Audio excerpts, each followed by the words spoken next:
Side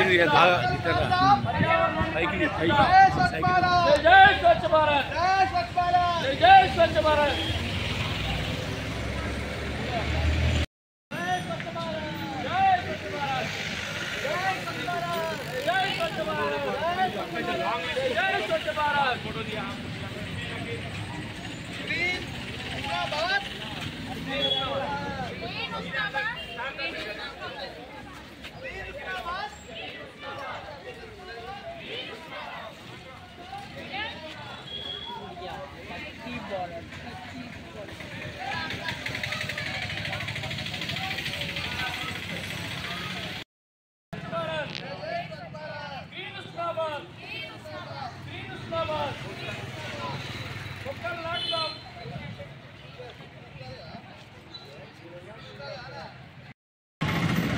public కు motivation చేయడము, మీ ద్వారా మీ పేరెంట్స్ కు చేరే వరకు చేయాలనే మంచి ఉద్దేశంతో ఈ కార్యక్రమాన్ని చేస్తున్నాము. మీరు చార్ట్స్ మీద కూడా తీశారు డ్రాయింగ్.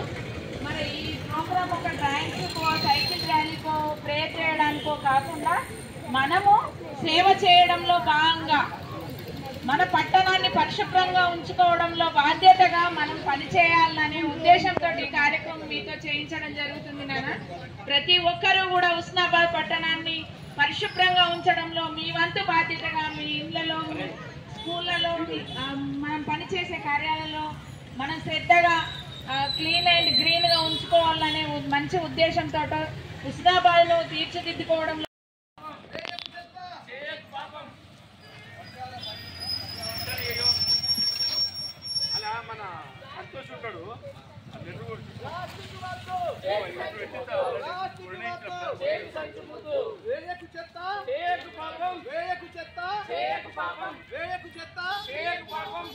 ప్లాస్టిక్ వద్దు, చేతి సంచి ముద్దు, ప్లాస్టిక్ వద్దు, చేతి సంచి ముద్దు. మోహన్ అరే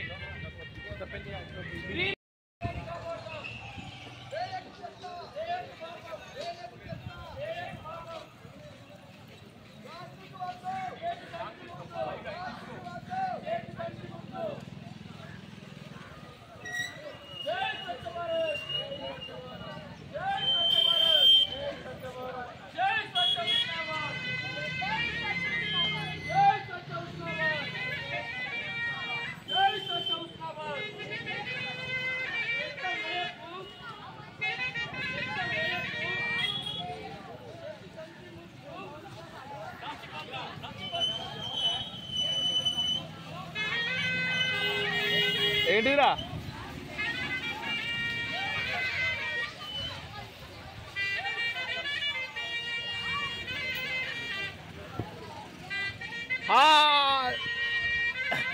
అన్న బాధ్యత అనే విధంగా మనం పనిచేయాల్సిన అవసరం ఉన్నది. మనం క్లీన్ హుస్నాబాద్ గా ఉంచుకోవడం కోసం మరి ఇప్పుడు మనందరము ప్లెడ్జ్ చేద్దాం నాన్న. ఇక్కడ ఉన్న ఆఫీసర్స్, టీచర్స్, ప్రజాప్రతినిధులు, స్టూడెంట్స్ అందరూ కూడా మనం ప్లెడ్జ్ చేద్దాం. ప్లెడ్జ్ చేసేటప్పుడు అందరూ రైట్ హ్యాండ్ ముందుకు పెట్టి ప్లెడ్జ్ చేయాలి. నేను చెప్పింది అనాలి నాన్న. ఇలా చాట్ పట్టుకున్న వాళ్ళు అవసరం లేదు. కలలు కన్నారు, అది ఒక స్వతంత్ర రాజకీయ భారతమే కాకుండా పరిశుభ్రమైన మరియు అభివృద్ధి చెందిన దేశం కావాలని ఆయన సంకల్పించారు. మహాత్మా గాంధీజీ భారతమాత దాస్య శృంఖలాలు తెంచి స్వాతంత్ర్యం సముపార్జించారు. ఇప్పటి మన ప్రధాన కర్తవ్యం అశుభ్రతను తొలగించి భరతమాతకు సేవ చేయుటే.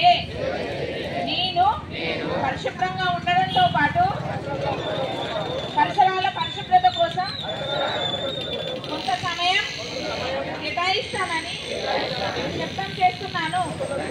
ప్రతి సంవత్సరంలో 100 గంటలు మరియు ప్రతి వారానికి 2 గంటలు శ్రమదానం చేసి పరిశుభ్రంగా ఉండే సంకల్పానికి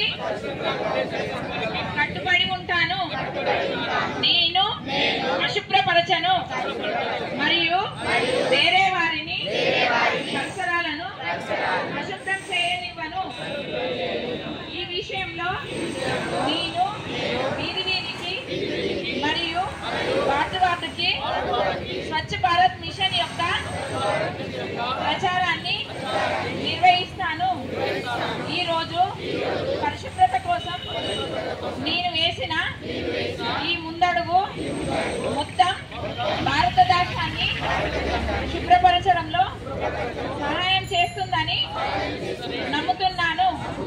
పట్టణాన్ని స్వచ్ఛ హుస్నాబాద్ గా, రాష్ట్రాన్ని స్వచ్ఛ తెలంగాణగా, దేశాన్ని స్వచ్ఛ భారత్ గా తీర్చిదిద్దడానికి కృషి చేస్తానని ప్రతిజ్ఞ చేస్తున్నాను. జై స్వచ్ఛ భారత్, జై స్వచ్ఛ హుస్నాబాద్, జై స్వచ్ఛ హుస్నాబాద్, జై స్వచ్ఛ హుస్నాబాద్.